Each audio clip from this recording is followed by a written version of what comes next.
بسم اللہ الرحمن الرحیم۔ السلام علیکم۔ اردو سٹوری پلس میں خوش آمدید ویورز۔ آج پھر آپ کے لیے کسی کی زندگی پر بیتی ایک سچی کہانی لے کر حاضر ہوئی ہوں۔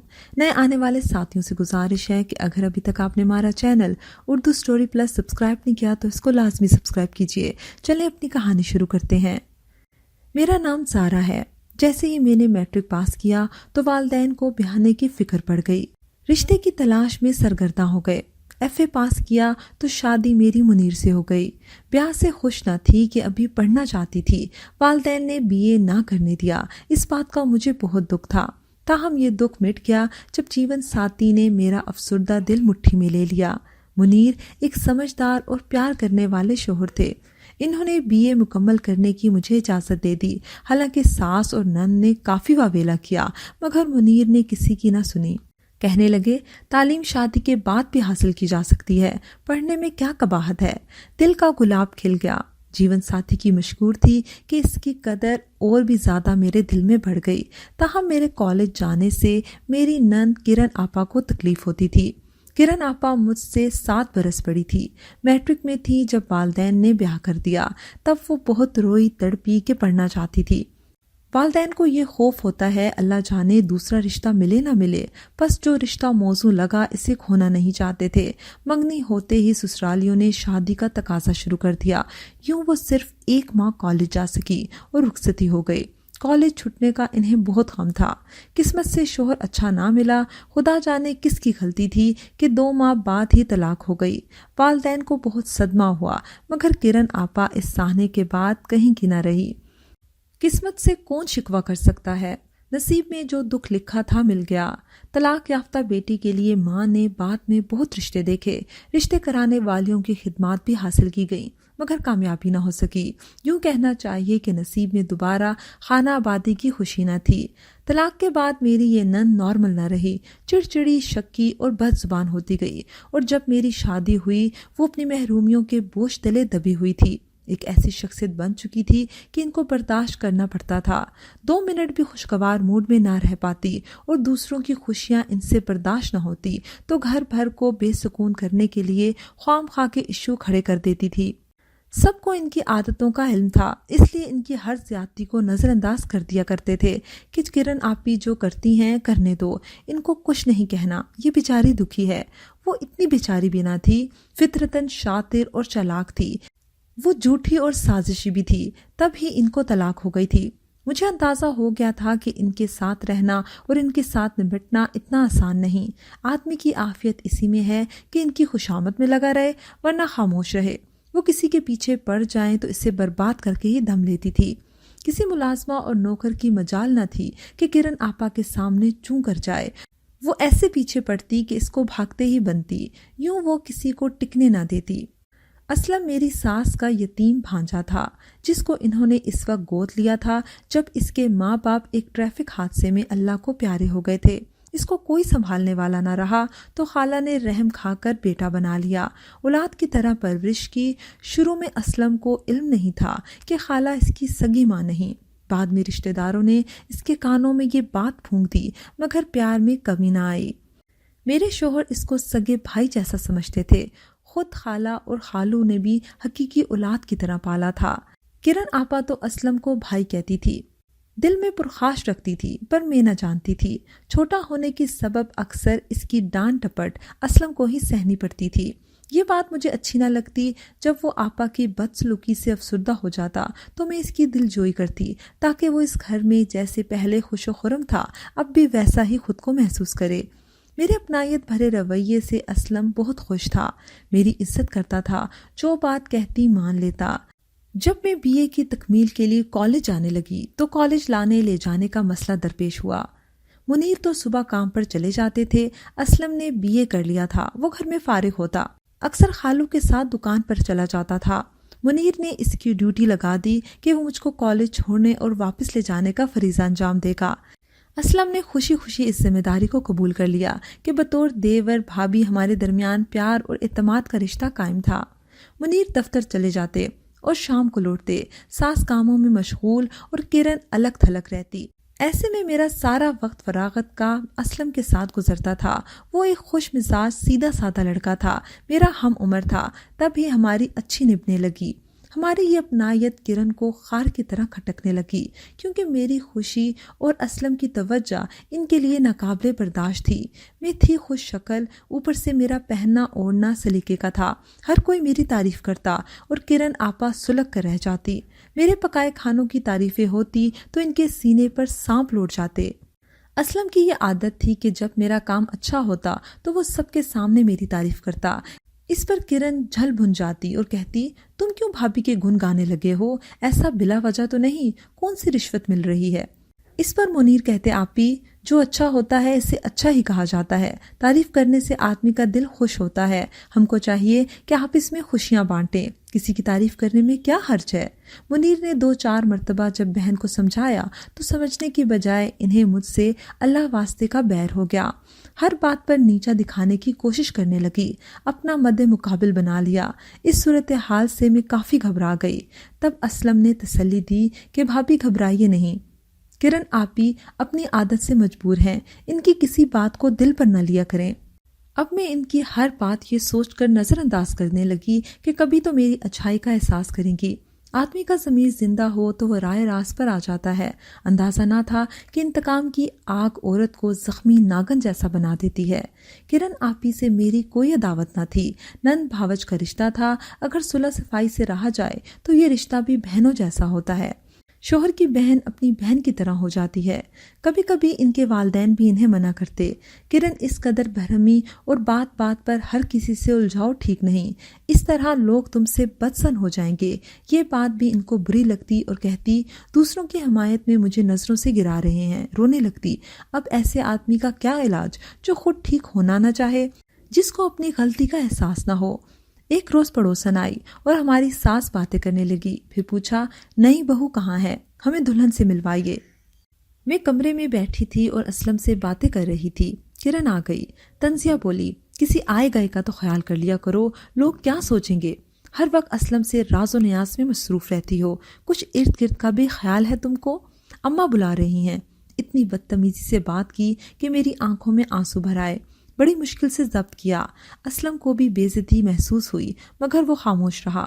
مشکل سے 2-4 لمحے پڑوسن کے پاس میں بیٹھی، پھر آ گئی، کیونکہ آنسو آنکھوں میں رکنے سے کنکر کی طرح چبھ رہے تھے۔ کمرے میں آ کر خوب روئی۔ منیر آئے تو آنکھیں میری سرخ تھی۔ انہوں نے پوچھا کیا ہوا؟ میں نے ساری بات ان کو بتا دی۔ انہوں نے آپی کرن کو ڈانٹا کہ اس قسم کی باتیں کرتے آپ کو شرم نہیں آتی؟ وہ تو الٹا اور واویلا مچانے لگی کہ بھابھی نے یہاں تک نوبت پہنچا دی ہے کہ چھوٹا بھائی مجھ کو ڈانٹنے آ گیا۔ میں نے کیا کہا تھا؟ یہی کہ دیور سے ہر وقت باتیں کرتی ہو، جو پڑوسن آئی ہیں، امی بلا رہی ہیں۔ یہ بات ایسی تو نہ تھی کہ شہزادی رو رو کر نڈھال ہو رہی ہیں۔ ساس نے اسے گلے لگا لیا، مجھے بھی سمجھا بجھا کر معاملہ رفع دفع کرا دیا کہ گھر کی فضا زیادہ دیر تک خراب نہ رہے۔ وہ جا کر سو گئے۔ اسلم دکان سے آیا تو کھانا مانگا۔ کرن اپنے کمرے میں دروازہ اندر سے لاک کیے ہوئے تھی۔ وہ میرے پاس آ گیا کہ بھابھی کھانا دے دو، مجھے بہت بھوک لگی ہے۔ میں نے اسے کھانا نکال کر دیا۔ میری آنکھیں سوجی ہوئی تھی۔ پوچھا، کیوں اتنا روئی ہیں آپ؟